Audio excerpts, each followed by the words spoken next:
Welcome back to Roaming with Restless Women. Today I have Dr. Carrie Graham. Dr. Carrie, if you could please introduce yourself, I would love to hear your story. Yes, Julie, thank you so much for having me. I am a excitedly almost 53-year-old who Yeah. has had some traveling experiences and some a long 30 years of career experience in training and development from healthcare and now to consulting with a lot of pivots in between. And I'm at a place where my passion is for the people and my heart is how can I gift my talents to others? So that's not quite the formal bio, but that's really who I am. And to me, that's more important than what it says on a piece of paper. Yeah. Yeah. And luckily, guys in the audience, just to let you know, we were able to spend some time before the interview and had some really great conversations. So we're going to be repeating some of that here because there's a lot of wisdom that we shared, Yeah. just getting to know each other. Mhm. One interesting fact is that she currently lives very, very close to where I was actually born and raised, which is in North Carolina. Yeah. And so, by the way, if you go to Gastonia, you need to get Tony's ice cream. Put that on Oh, your good to list. know. Good to know. Grape, get a grape milkshake. By chance, side note, by chance, is it near Uh-huh. the railroad tracks? Yes. I may have been there, and it is Ooh, all things delicious. it is. It is. It's a Gastonia tradition. I cannot go home without going to Tony's. My sister will tell you. Oh, excellent. Well, Tony's ice cream should actually sponsor No, they should. They at should. this. They should. Hey, maybe I'll reach out. No, I'm just Yeah. kidding. So anyway, all right. So you and I have something else in common that we didn't talk about, and that is training and development. Yeah. When I graduated and decided to move back to Charlotte, I actually worked at my very first job was an instructional designer. And so tell me a little bit about how you got started in training and development. Yeah. My start actually has its beginnings at a different type of training. So I my undergrad and master's degree are in sports medicine. So I am now a Wow. retired board certified athletic trainer. So I worked in Wow. Division I Okay. athletics, making sure athletes were safe and healthy. Mhm. But after a few years, I was recruited to start teaching in Hmm. athletic training. And that's where I developed an understanding of curriculum development and Hmm. instructional design. And I did that for 17 years, but my interest was waning in healthcare. Hmm. I've talked about that part of my life before, in other places. But what I realized during the sort of the end of my tenure as a faculty member, I ended up getting my PhD in adult learning and workplace learning. Cool. And so in 2020, I left higher ed and blended those experiences, like 20 years, 25 years of creating programs and understanding what's at the root cause. Like, why are people not learning? Why are they not doing what they need to do? um, and then building from that for businesses. And so it's been an interesting journey. And thank you for asking. I always, Hmm. when people don't typically ask about my beginnings, and it takes me down memory lane of, I actually have a sports medicine, like I've started my career in sports medicine. So tell me a little bit about how you're blending those experiences right now. What kind of programs do you do? What kind of offerings do you have for corporations? Yeah. So, as a healthcare provider in a high stressful environment, I had to take in a lot of information in a very short period of time, synthesize it, and I had to make a recommendation that was accurate and correct and effective around healthcare, Yeah. emergency care. And so that is innate. It has really become innate. And then add on top of that the design piece. And so I work with clients now that come to me, small and mid-sized businesses who Hmm. ultimately they have a organizational development issue is at the Yeah. heart of it. But they're attracted because of the training development Oh, piece. yes. Yeah. Yeah. And so they share a lot of information and I pull from my athletic training days of let me listen to what they're saying, what they're not saying, Hmm. whether it's because of emotion or they just, unaware, and piece that together. And so it has really been a fun experience for me to conduct training audits for businesses, as well as work with them to revamp their training program and pipeline. It really has been such a joy. I know that when I was full on into training and development, I would have managers and leaders come to me and say, I just need training. I need my favorite is I need teamwork. Oh, I need something around teamwork. I'm like, okay. First of all, as soon as you say that, yep, my my flags go up. yep. Because teams can only be really effective if the leader is effective. And the culture, And the absolutely. culture that surrounds Mhm. them, and the leader also is responsible for building that culture. So, Yep, you know, it's funny because one of the first things I say is, okay, take your team bowling. I get Just that take one. them bowling I get and it. watch the interactions. As a Yeah, matter of fact, I'll come with you, and then we'll debrief after the fact, and yeah, then you tell me what you're seeing. And I'll tell you what I'm seeing. And 9 times out of 10, what they're seeing is a single person performance issue that they're afraid to address. address. Yep, And it's yep, affecting the entire team. yep. Anyway, that's an Yeah. aside. Yeah, I love it. I mean, you're absolutely right. Hmm. It always comes from the top. And Hmm. and sometimes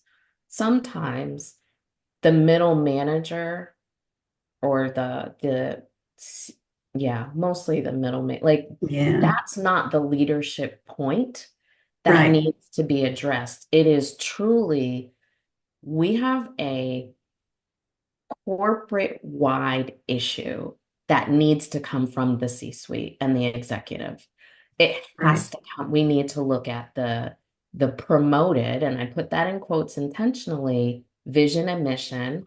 What does it say on our website? But how are we living it out in terms of Hmm. supporting our teams? And are we a learning organization? Like, do we value learning?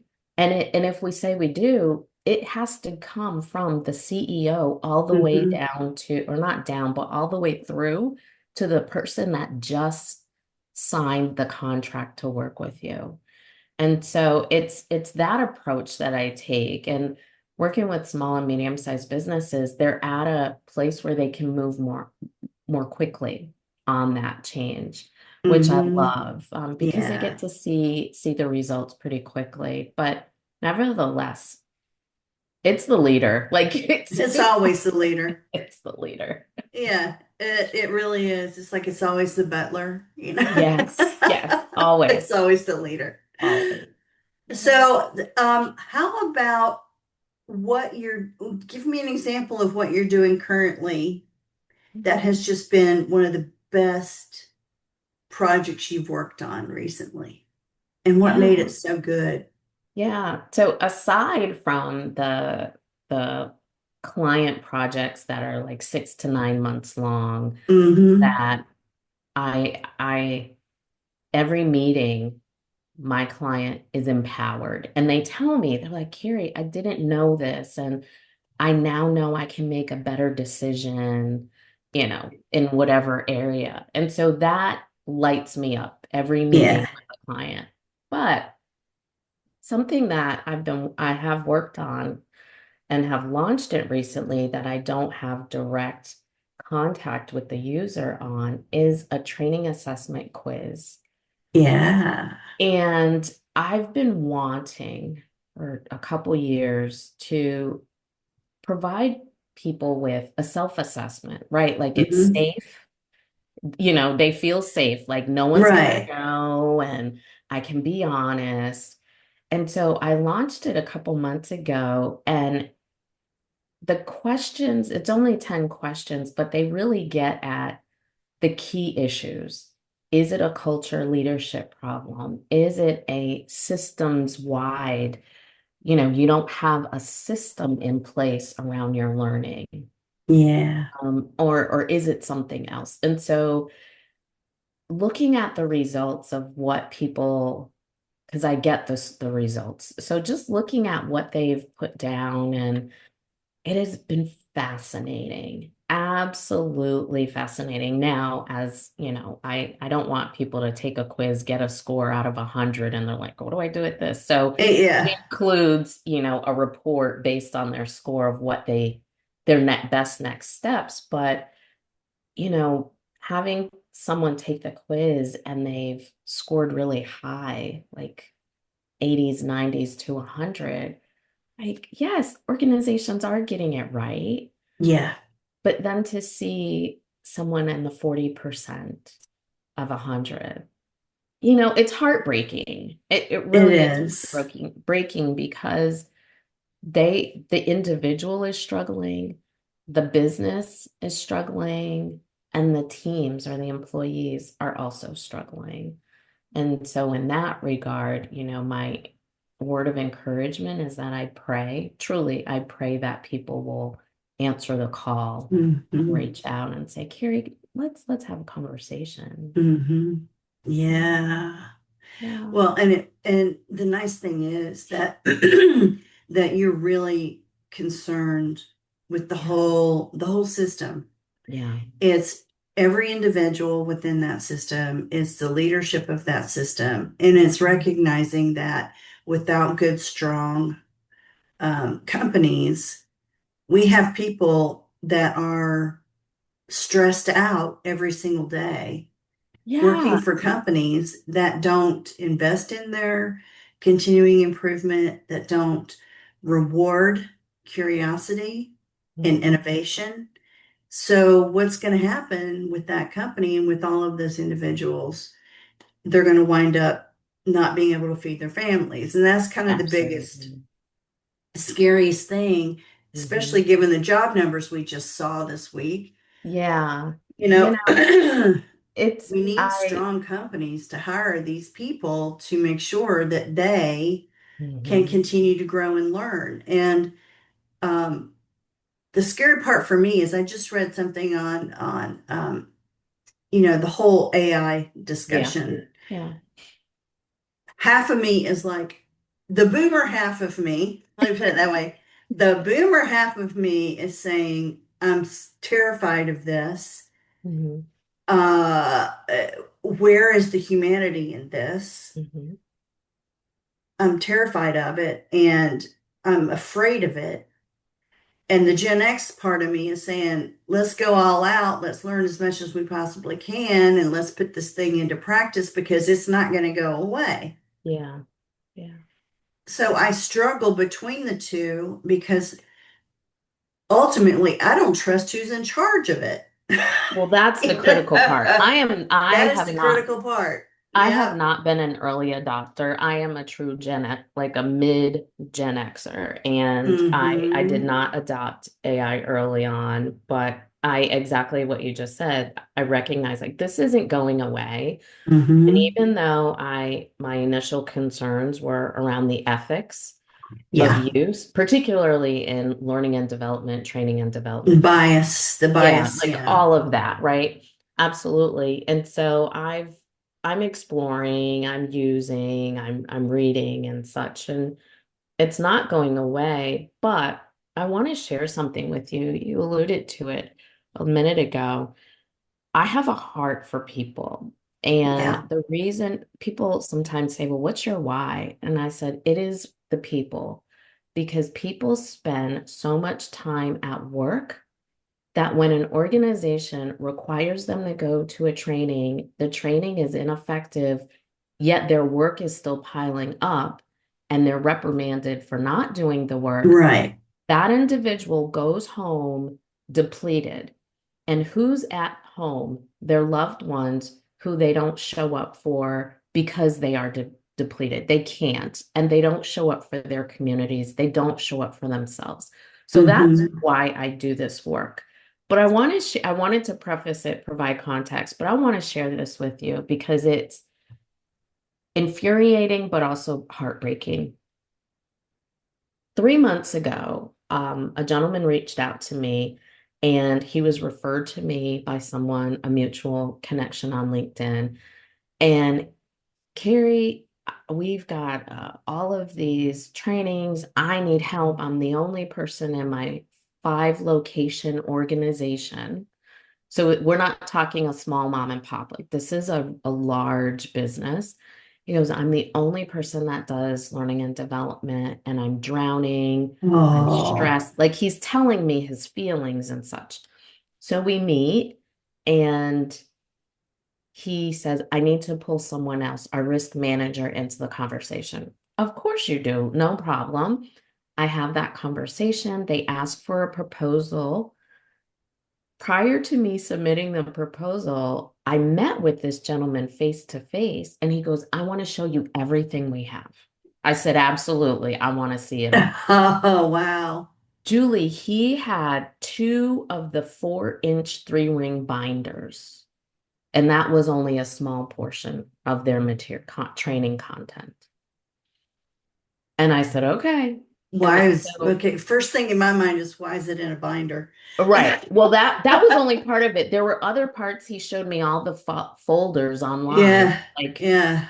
Oh so my it was goodness. a lot. And Yeah, I'm looking at the screen and the folders and across the conference room table at him, and you can see the stress on yeah. his face.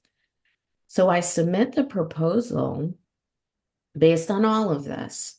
And he comes back to me and he says, Carrie, unfortunately, and this was just last month, he goes, unfortunately, it was determined we don't have it in our budget. And my heart broke. And it honestly For was him, for not them. It because, was not about the yes. money. It wasn't about the work. It was, you have all this content that is incredible. It is incredible and such great ideas to support the 100 plus employees. You need a system. You need something that's not causing for the staff member causing him stress, Yeah. and to have a risk manager, someone who's a VP of the organization, say it is not in our budget. And the way Mm, I broke it down was, here's a part, like I'm willing to like just get started, to say no, like none of this. It was heartbreaking, absolutely heartbreaking. And that is an example of how the employees now go home and they are depleted. This individual that I was, you know, interact perspective that I was working with him, and everyone that he has to train, they are not well, getting the best development. And it is really heartbreaking. well, and I almost can 100% guarantee you he's looking for something else. Yeah.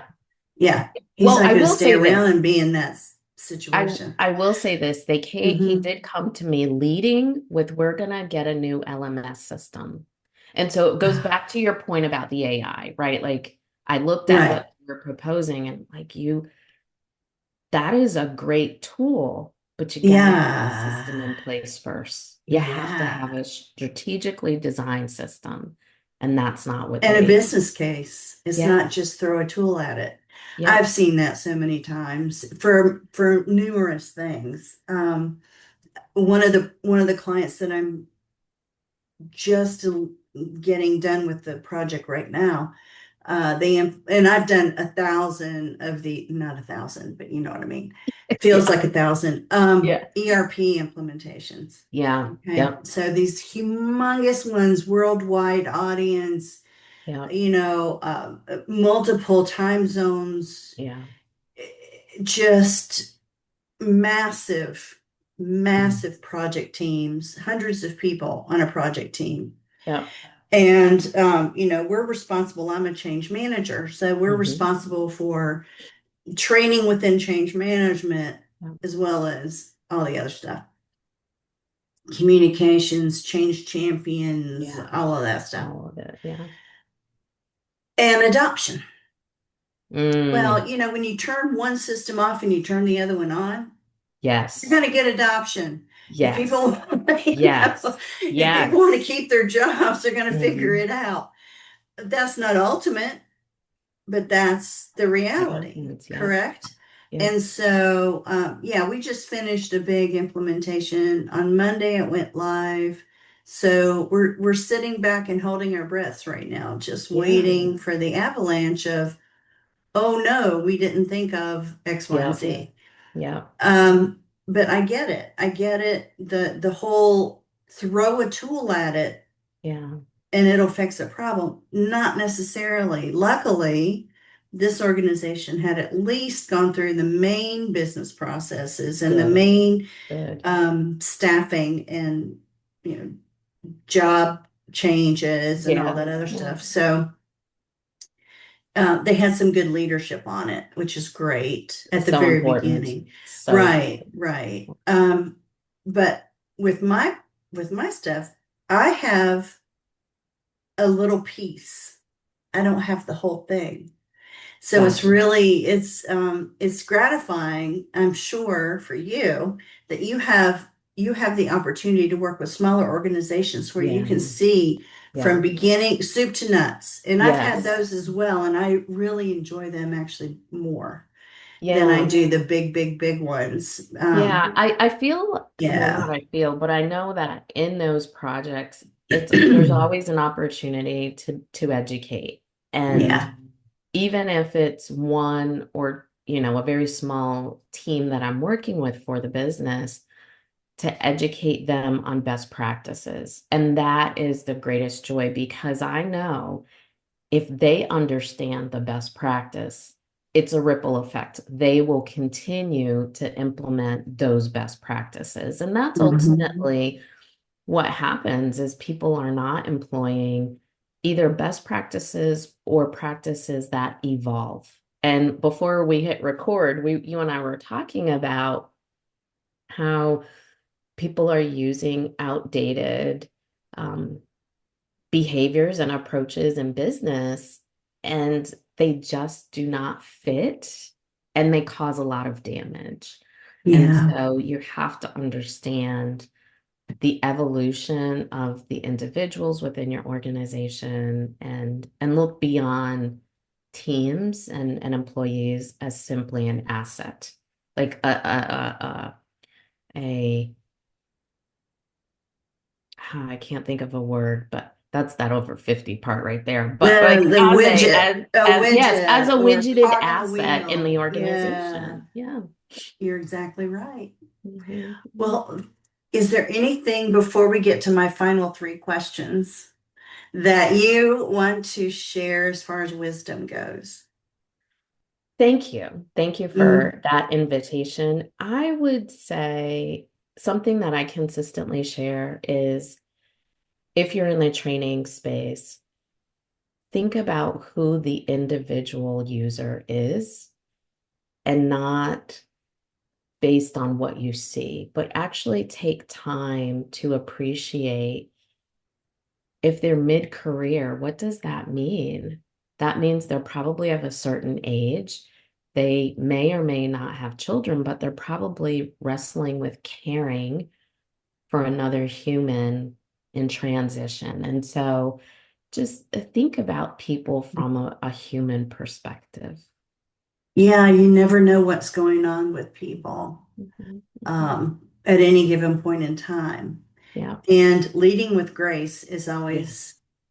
always a wise decision. So thank you for Always. that. Yeah. Always. Yeah. All right, here are my three final questions. Okay. All right. So close your eyes and in your mind's eye, describe what you see when I say wise woman. Mm.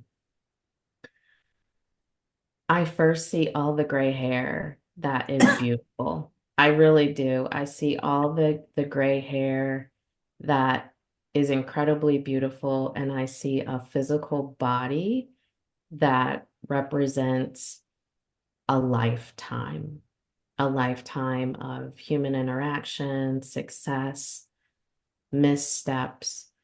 Um, that's what I see. That is That's exactly. beautiful. Thank Mhm. you. Yeah. I love that. The gray hair. I know. I got a couple back here too. Oh, I've got it all. This is totally natural right here. And it's I, beautiful, beautiful, well, beautiful. thank you. I decided several years ago I was done with paying for all the dye Yeah. that didn't want to stick anymore, right? Absolutely. I'm Yep. telling you. Yep. Okay, so my next question is, where do you Mhm. like to roam? Oh, I love that. I I like to roam wherever I am invited and wherever I find myself. And Mm, sometimes that is a physical place, your hometown, or or I should say, and sometimes it's in my mind. And yeah, it's simply a place of, I'm going to explore this either idea that I have or a belief that I have held, but I want to sit and explore and see if it serves me well any longer yeah, or not. And what can I learn? And so for me, roaming, it's an opportunity to learn and grow. And I've always felt that way. I've always felt that every day is a new adventure. And even if hmm it means I don't leave the house, there's some element of adventure in my life. Yeah. absolutely. Well, I remember right when we started talking before we started recording, one of your phrases was, I love a good rabbit hole. Yes. You Yes. know? Yes, I do. And I don't know why this thought just came to me, but when I was a little girl, we had the Encyclopedia Britannica, right? We Like, did too. yes, the full on. And I remember I was an only child. My sister was born when I was 13, so I spent a lot of formative years by myself. Mhm. And I remember looking through the like page after page and Yes. just being in wonder of, wow, this is what people look like in other places, or this is a bug. I don't like bugs, but wow, this is incredible.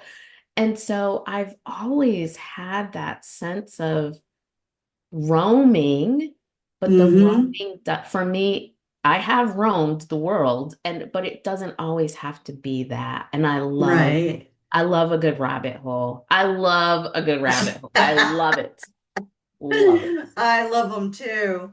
And Yeah. my final question is what Yeah. makes you restless in a good way?